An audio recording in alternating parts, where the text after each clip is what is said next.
So the word that I want to share is keys to powerful prayer. जो वचन मैं आपके साथ आज बांटना चाहता हूँ वो है शक्तिशाली प्रार्थना की कुंजियाँ। Prayer was never designed to be a religious practice. प्रार्थना कभी भी एक धार्मिक रीति रिवाज होने के लिए नहीं थी।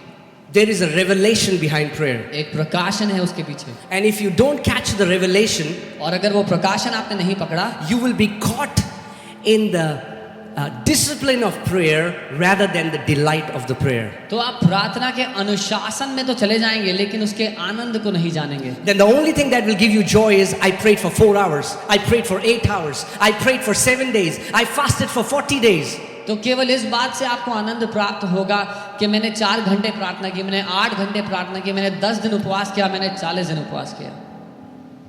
God desires that we will receive a delight from the answers to those prayers and not by the discipline of prayer. परमेश्वर ये चाहता है, उसकी ये इच्छा है कि हम उन प्रार्थनाओं को उनका उत्तर प्राप्त करके परमेश्वर से आनंद पाए, ना कि कितने घंटे हम प्राप्त करते हैं उस अनुशासन से। Jesus said, till now you have asked me nothing.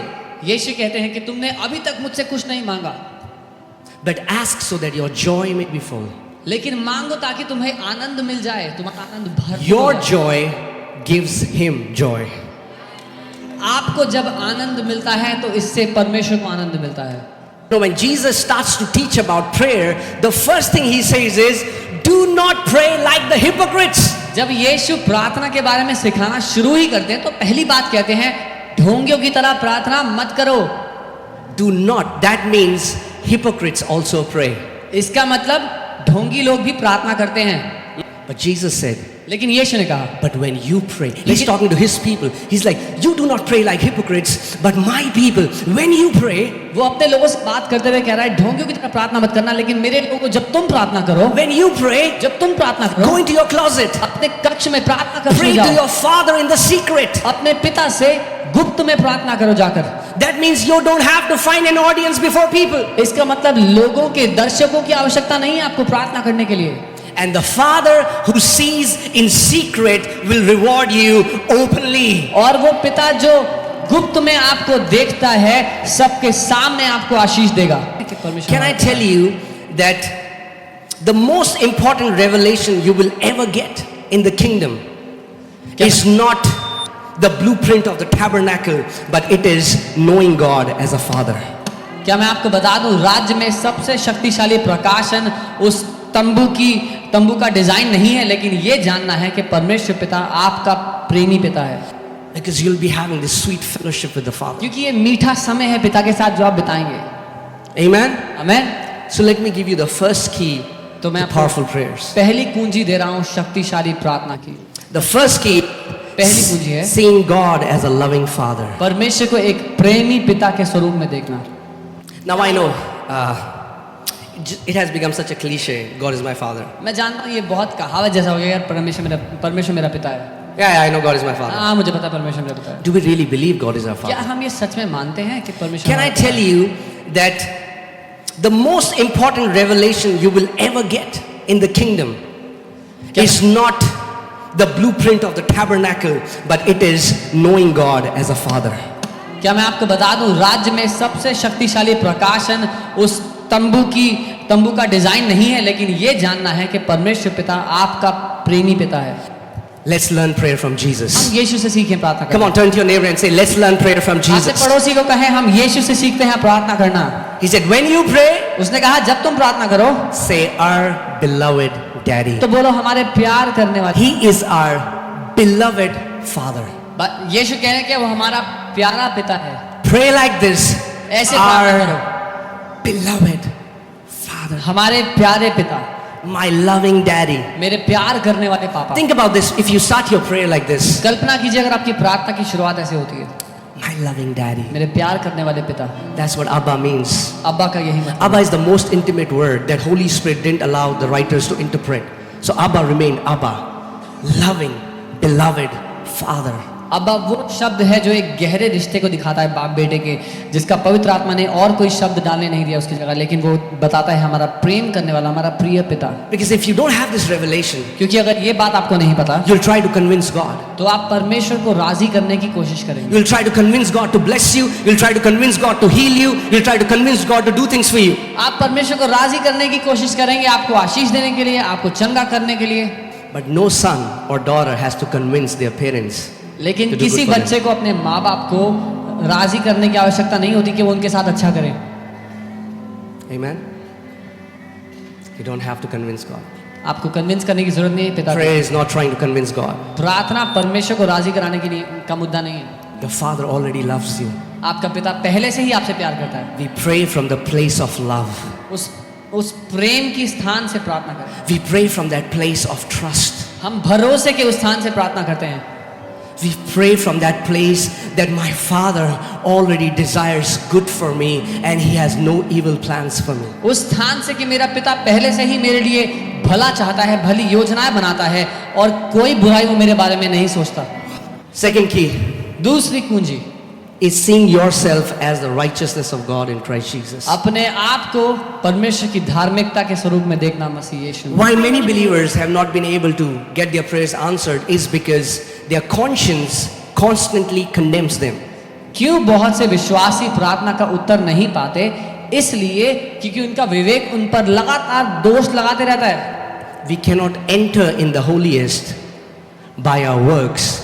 It's only by the blood. हम अति पवित्र स्थान में अपने कामों के भरोसे प्रवेश नहीं कर सकते, केवल यीशु के लहू के द्वारा कर सकते हैं। Yes, you are not worthy, but the Bible says you have been made worthy by that sacrifice on the cross. Amen. Bible कहती हाँ हम योग्य नहीं थे, लेकिन बाइबल कहती है हम योग्य बना दिए गए उस क्रूस के बलिदान के द्वारा। Don't pray as if the cross never existed.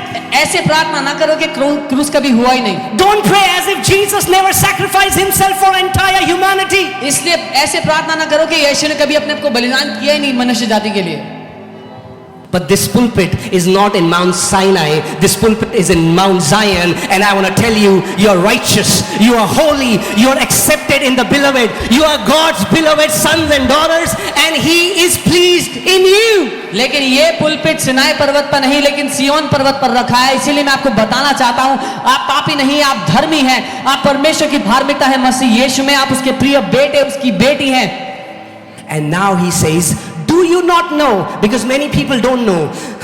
Apostle Paul is saying, do you not know you are the temple of the Holy Spirit? God doesn't dwell in unholy temples. He dwells in holy temple because His blood has washed you, cleansed you and made you holy. इसीलिए पौलुस प्रेरित कहते हैं, क्या तुम नहीं जानते अभी तक? क्योंकि बहुत से लोग हैं जो अभी तक नहीं जानते कि तुम पवित्र आत्मा के मंदिर हो।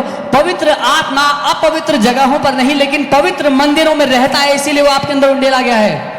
Not only you are released, you are declared righteous. इतना ही नहीं कि आपको बाइज्जत बरी कर दिया गया, आपको धर्मी ठहराया गया है। And you are given a right standing before God. और परमेश्वर के सामने खड़े होने का एक इज्जत का स्थान दिया गया है। What is the right standing before God? क्या है वो सही स्थान परमेश्वर के सामने? Are you ready? तैयार हो? The standing of Jesus is the right standing before God. You have the same standing before God as Jesus. वही स्थान जो प्रभु यीशु का है पिता के सामने, आपको वही स्थान दिया गया है जो पिता ने प्रभु यीशु को दिया अपने सामने खड़े होने का। The third key is standing in the new covenant. 3 कुंजियां और हैं जो मैं बताना चाहता हूँ। अगली कुंजी है उस नई वाचा में बना रहना, खड़े रहना। My story मेरी कहानी began शुरू हुई when He said, जब उसने कहा it is finished. खत्म हो गया है। And your story आपकी began कहानी तब शुरू when हुई He है said, जब it वो is कहता है, finished. खत्म हो गया। Amen. Amen. The new covenant is not about do it. The new covenant is it is done. It's a declaration that God has fulfilled what man wasn't able to do it. नई वाचा कुछ करने के विषय में नहीं है। नई वाचा ये जानने के विषय में है कि सब कुछ पूरा हो चुका है, क्योंकि परमेश्वर ने पूरा कर दिया जो मनुष्य से ना हो पा रहा था। If you carry a servant mentality, अब अगर आप एक दास की मानसिकता लेकर जीते हैं, you'll try to earn what already belongs to you. तो कमाने की कोशिश करेंगे जो परमेश्वर ने मुफ्त में आपको पहले ही दे दिया।